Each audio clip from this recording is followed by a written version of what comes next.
Hello, and welcome to my YouTube channel, Reading Little Blue Books out loud while stoned.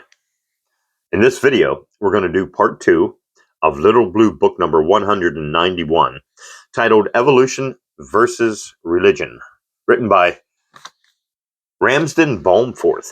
Now, don't confuse this one with Little Blue Book, also 191, titled Evolution versus Dogma. I don't know. Look on the list. It's the one I did just before this. All right, here we go. So in this video, number 2, we're going to do chapter 2. In chapter 2 of Evolution versus Religion is titled The Evolution of Life. So here we go. We learned in our previous discourse something of the mystery surrounding the birth and development of worlds, stars, and planetary systems. From the nebulous fire mist, or stardust, as it has been called, which we may see nightly in the various parts of the heavens. But the beginnings of life, either in this little spot we call the earth, or in other parts of the universe, is a greater mystery still. How came the first throb of life on this planet? When and whence did it come? What kind of world or reservoir of life did it come from? In what form did it first appear? Or was it invisible, as the most minute cells of life are invisible today? These are the questions which are ever knocking at the doors of our minds as we ponder the mystery of existence.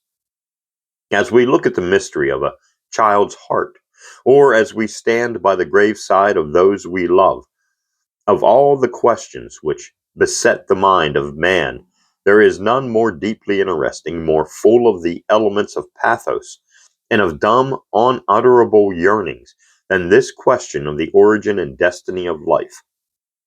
Many shrink from the investigation of the problem and say that it can never be solved. Others, impelled by that insatiable curiosity which possesses the mind of men, press ever forward in the search for more knowledge, gathering together, through generation after generation, countless facts and experiences, out of which slowly rises a new theory, a new outlook on this mysterious problem of man's progress through time into eternity. So, during the last 2 generations, this theory of evolution has won its way to general acceptance, a theory which, 50 years ago, was almost universally scouted and ridiculed in the theological world, but which today is accepted by nearly all scientific thinkers, and which, by the sheer pressure of facts, is slowly dispelling even the prejudices of theologians. First, astronomy came with its story of the formation and growth of the worlds, the evolution of the solar system from a central sun. Then geology comes with its story of the formation of the earth. Then biology and embryology with their stories of the growth and development of life. Then history, ethics, and the science of comparative religion with their respective stories of the rise of man from the animal, the subhuman, the barbarian, towards the glimmering dawn of civilization. In all these departments of life, there appears this great law or sum of laws called by the general name of evolution. In all these departments, men have labored with the steady patience of genius, each science bringing its contribution of facts until each has been able to join hands, as it were, with the others, to proclaim beyond the possibility of contradiction or dispute the operation of this universal law. But evolution does not account for the origin of life. It only accounts for methods of growth. It deals with processes, not with origins. And the question arises for every generation: how did life begin? Is it the outcome of so-called dead matter, or will it go back to dead matter? Or is it the outcome of spirit, and will it go back to the universal spirit whom we call God? To get clear ideas on such a subject is by no means an easy matter, for the simple reason that no one can define either matter or life. In fact, in some of its aspects, indeed, we know more about life than we know about matter. For the manifestations of life we see all around. We see them, feel them, hear them. All our happiness and enjoyments are bound up with them. Though in their essence we know not what they are, but what we call matter, we know only the outside of it. The crystal, the atom, the molecule, the electron. What are these but mere names that hide our ignorance? We know nothing of the inner constitution of what we call matter, nothing of the subtle attractions and affinities which bind it together, and which cause every atom in a bar of steel to swell and dance in rhythmic cadence to the atoms in the sun and the heavenly bodies, millions upon millions of miles away. Even our theories, for let us remember, they are but theories. Even our theories as to the constitution of matter only lead to our bewilderment. The enormous complexity, even of the atom, is now a matter of common knowledge. Professor J. Arthur Thompson compares it to the complexity of a great steamship, like the Titanic. Poor choice of steamship choices, I guess, wouldn't you say? Not very long ago, it was universally thought that atoms, being so minute, were invisible. It is now found that each atom is a little world into itself. Lord Kelvin has shown that if a drop of water were magnified to the size of the earth, the molecules of water would be of a size between a marble and a cricket ball. Now, each molecule of water contains 3 atoms, and each atom consists of thousands of corpuscles or electrons, which move about at a speed comparable to the velocity of light. That is, at the rate of some 200,000 miles in a second. Atoms themselves are small. 300 millions of them can lie in the space of an inch, but electrons are much smaller, for 100,000 of them can lie in the diameter of an atom, and many more within its circumference. Now, the constitution of an atom, and therefore of any particular kind of matter, wood, iron, steel, coal, sandstone, water, will depend on these corpuscles, on their number, their position, their temperature, their electrical condition. As these change, so will the material garment change, dissolving and resolving itself into the multitudinous forms which we see around us on every hand, as indeed our own bodies. So dissolve. Truly does Goethe make nature say. Pardon me. Thus at the roaring loom of time I ply and weave for God the garment thou seest him by. Goethe. And hydrate. Hydration break brought to you by my friend Maddie. The bearing of all this we shall see by and by. What I wish to ask now is this. Are these atoms, or these electrons, or corpuscles, which compose the atoms, alive? Now, all depends on what is meant by the word alive. They are certainly not alive in a sense in which we are alive, but some very fruitful and significant discoveries have been made of late years. Discoveries which should persuade us to give a wider meaning to the term life than we have hitherto given to it, and which show that there is no absolute division between the organic and the inorganic, the living and the so-called non-living. We talk of sensitive plants, for example, but it is not only plants that are sensitive and alive. Minerals are sensitive. A bar of steel is sensitive. The experiments conducted by Professor Bose of Calcutta some years ago show that metals are sensitive, that they respond to stimulus, that they become wearied by use, and restored by rest. Put your razor away for 12 months, and you will find that it has become sharper. That is, it is sensitive to use and rest. It is also sensitive to changes of temperatures and to certain acids. Certainly, minerals also radiate influences. They can kill, and they can cure, and send light through solid bodies. Radium and Rontgen, Rontgen, Rontgen rays, for example, that is, there is a very subtle relationship between light and life. Now, remember the enormous complexity of the atom, which builds up the material. The atom, with its thousands of electrons or corpuscles darting about at the rate of 200,000 miles a second. Remember that the constitution of matter, its behavior, its qualities, its softness or hardness, its taste, its smell, its sensitiveness, will depend on the number, the position, the temperature, the chemical condition of these electrons. And you will then understand the possibility of one element being transmuted into another element. How, as the electrons change their positions in relation to each other, the very elements change.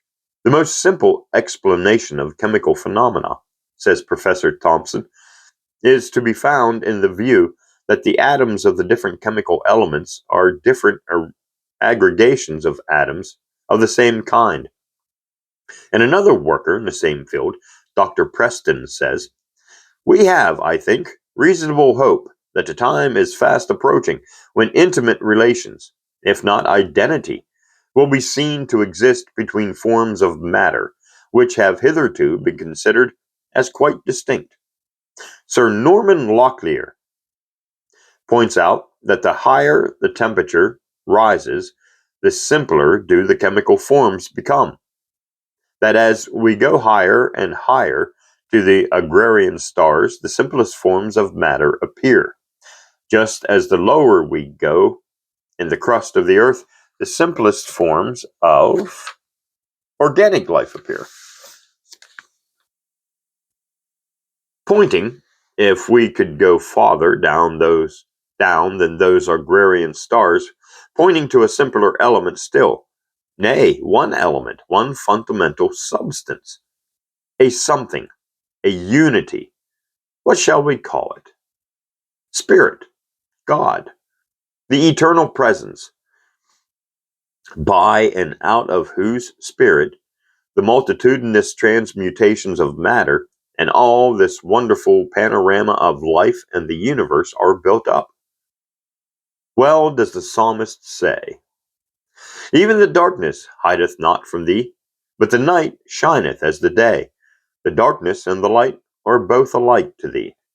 Remember what I have already pointed out, that our blood, our bones, our whole physical life is built up of the same elements which are revealed by the spectroscope and the sun and the stars, and that the atoms and electrons of which these elements are composed move in sympathy, yeah,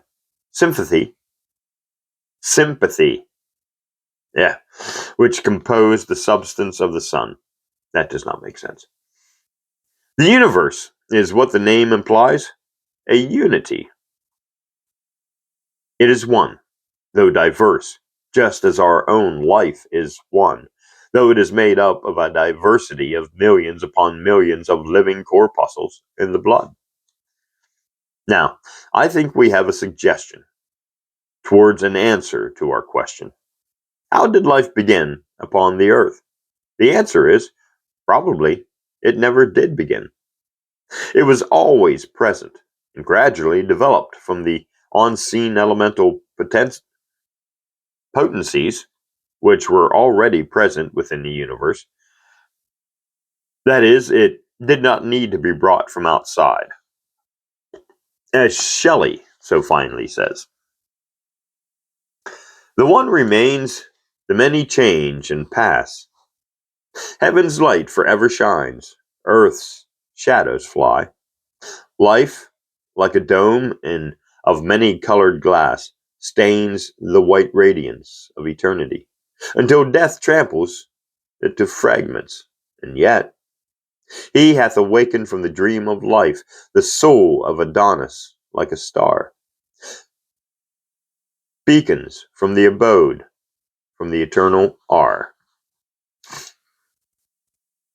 Now, let us turn to the other side of the question, the development of the cell from the atom, and see what this vast one life or spirit means for us. We all know, nowadays, that every living thing, every plant, every animal, every human being, every organ in plant or animal is built up of millions of microscopic cells. Every living thing begins its existence as a single cell, this being added to by continual aggregation or by segmentation, until roots, stem, branches, leaves, flowers, fruit, and seed, in the case of the vegetable kingdom, and spinal cord, heart, lungs, brain, hands, feet, and all the organs of the body, in the case of animals and human beings, come to their full development by and through the growth and multiplication of cell. In descending into minute forms of being, this universal energy or life is governed, of course, by certain laws, and these laws, from low and primitive types, chiefly by dint of wishing. Is that the right? Make sure that's the right page. Nope. Let me see. There are laws, and these laws, as far as our life is concerned, we may call laws of sensation or laws of life. According to the fineness and acuteness of our sensations, and all that is built up or evolved out of sensation, so will our life be. But in every minute cell which comes from this one mighty source of life, there is something of the secret spiritual nature of that one, some indwelling possibility of sensation, some indwelling capacity for sensation, according to which indwelling capacity the future cell of the cell unrolls, evolves, or develops. The materialist says that the environment produces this unrolling or development of the hidden potentialities of the cell. But it does not. It only helps to produce the unrolling. Take, for example, desire. What is it that creates desire? Bring all the mighty world of possible sensation into contact with certain forms of cell life, and that world of sensation passes them by unknown. They are deaf and dead to that world of sensation. They know it not. They are heedless of all its mighty and mysterious content. But bring that same world of sensation before another aggregation of cells, before an organism which is inflamed by the spiritual thing called desire, and see how that organism transforms them, how it seizes upon what others have allowed to pass heedlessly by, and transforms its sense material into the marvels of music and art. The spiritual world of a Beethoven or a Mozart, a Raphael or a Michelangelo. If then matter, the smallest particles of matter, is so complex that it defies analysis or definition, how much more complex, how much more baffling is the secret world of sensation and desire, this secret life of the cell, which is the very basis and structure of our life. Now, it is this world of sensation and desire which dominates matter. According to its secret endowment, so it evolves, so it develops, so it selects and makes use of the stores of nourishment, of light, of sound, of harmonies, of sensations, which its environment is ever presenting to it. Oh no! Sensation is not a simple thing, as we once thought. It is a very complex thing. Edward Carpenter has some wise words on the point. There is force at work throughout creation, he says, ever urging each type of life onward into new and newer forms. This force appears first in consciousness in the form of desire. Within each shape of life, there sleep once with number. Wait. With each shape of life, there sleep once without number. From the lowest and simplest to the most complex and ideal. As each new desire or ideal is evolved, it brings the creature into conflict with its surroundings. Then, gaining its satisfaction, it externalizes itself in the structure of the creature and leaves the way open for the birth of a new ideal. If, then, we would find the key to the understanding of the expansion and growth of all animate creation, such a key may exist in the nature of desire itself and the comprehension of its real meaning. Lamric, poorly off, blind, derided, was a true poet. Animals, he said, vary from low and primitive types chiefly by dint of wishing. And the world laughed, and still laughs. But it was his deep sympathy, even with the worms and the insects, which he studied till he could discern them with his mortal eyes no longer, that led Lamarck to see the human nature and the human laws that moved within them. And as his outward sight grew dim, there arose before him the inward vision of the true relationship which binds together all living creatures, which was indeed a vision of divine things, and as different from the mere mechanism theory of the universe as the sight of the starry heavens is different from a tyro's lesson on the use of the globes. It was the vision of the psalmist. My frame was not hidden from thee when I was made in secret and curiously wrought in the lowest parts of the earth.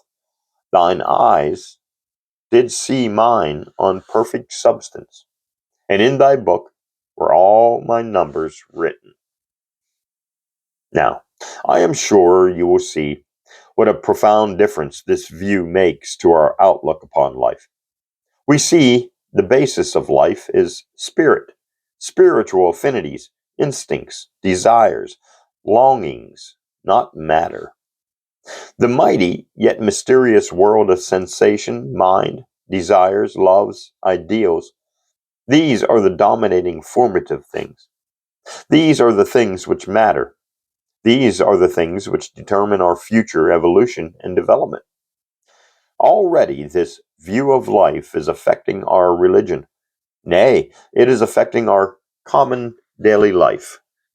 Even in medicine, the more sensible medical men are relying less and less upon materia medicia, upon drugs, and more upon the laws of sensation, upon psychological conditions, upon the study of temperament, spirit, mind, and the effect of these upon bodily conditions. Emerson says he knew a witty physician, possibly it was Oliver Wendell Holmes, who undertook to read a man's creed from the state of his biliary duct, or his liver. If the liver, he said, was diseased, the man would be a Calvinist. If the liver was healthy, the man would be a Unitarian. I would prefer to put it the other way about, that if the man is a Calvinist, he will tend to develop a diseased liver. But if he is a wholesome and wholehearted Unitarian and Universalist, his liver will be all right. Time after time, it has been found that cases of long-standing disease, which would not yield to drugs or medicine of any kind, yield sometimes, in a very short time, to treatment through mind and nerves. That is, at bottom, it is spirit that dominates and informs matter. The domain of reality, says one of our great mathematicians, the domain of reality is not a dead level like a plane, not a realm of homogeneous content, but endlessly intricate and diversified, deep under deep, and zone over zone of being. beyond every assignable limit and all imagination, yet traversed and filled with reason, light-bearing ether of mind, and penetratable throughout by turning the page. Penetratable throughout by thought. It divides and subdivides into a sequence of infinite component worlds in endless succession, each of them being, in respect to elemental wealth and dignity of structure, at once superior to every preceding world and inferior to all that follow. Such is belief. No, such a belief is the spectacle that will gradually dawn on our vision as our life develops. World rising above world in measureless grandeur, a summitless hierarchy of infinities. In this hierarchy of worlds, the atom belongs to the lower plane of being, the human soul to the higher planes of being. The atom on the low plane is very much like every other atom, given the conditions. We can calculate its momentum and behavior. But personality, spirit, there is something unique, distinctive, individual about that, living its own life and playing its own part in the spiritual world. It occupies a place of its own which no other atom or personality can occupy. So careful of the type, she seems so careless of the single life. Boy, it just doesn't make any sense. So careful of the type, she seems so careless of the single life. Yes, that is true in the world of visible nature. But here, on the higher plane of spirit, the single life is the main and essential fact, an indestructible part of the life of the whole, and necessary to the preservation of the type. Surely, we can see now the far-reaching implications of all this, that it revolutionizes theology.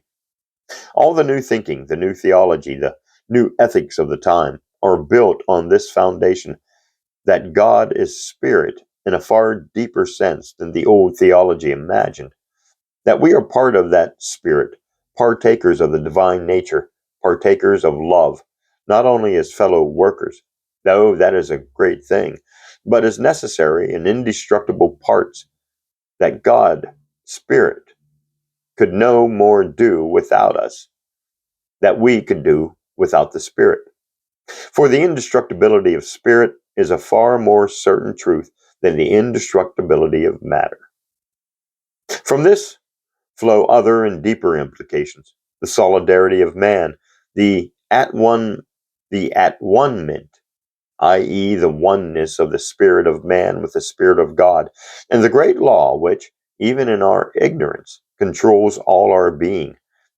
That if we isolate ourselves, if we set ourselves apart from others, either through wealth or position or pride or intellectual pretentiousness or selfishness or racial prejudice, then the fiends of the lower blind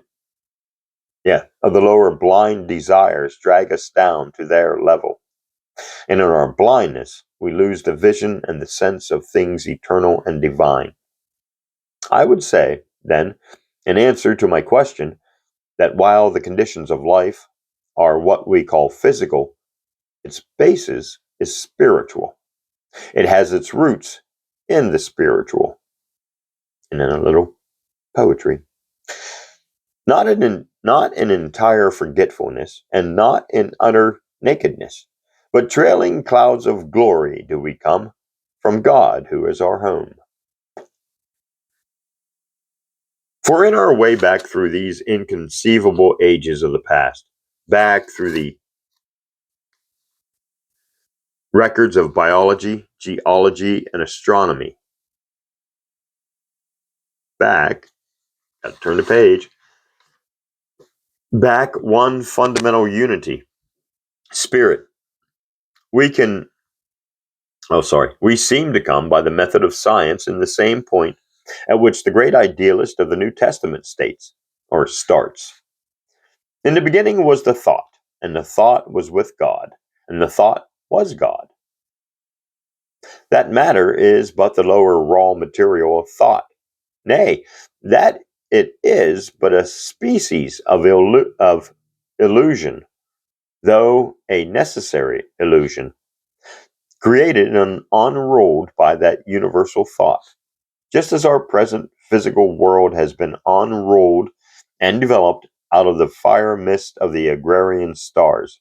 However, that may be, our one question in this east or earthward pilgrimage should be how best to place ourselves in harmony with this supreme unity, with the truth, with the true and universal self, so that in that thought building which is to come, and whose spiritual foundation stones we are laying now, we may, through our perfected senses, or rather our perfected consciousness, build another world in the splendors of which, in vision and hearing and feeling, in height of knowledge and in depth and richness of life, this world will appear not.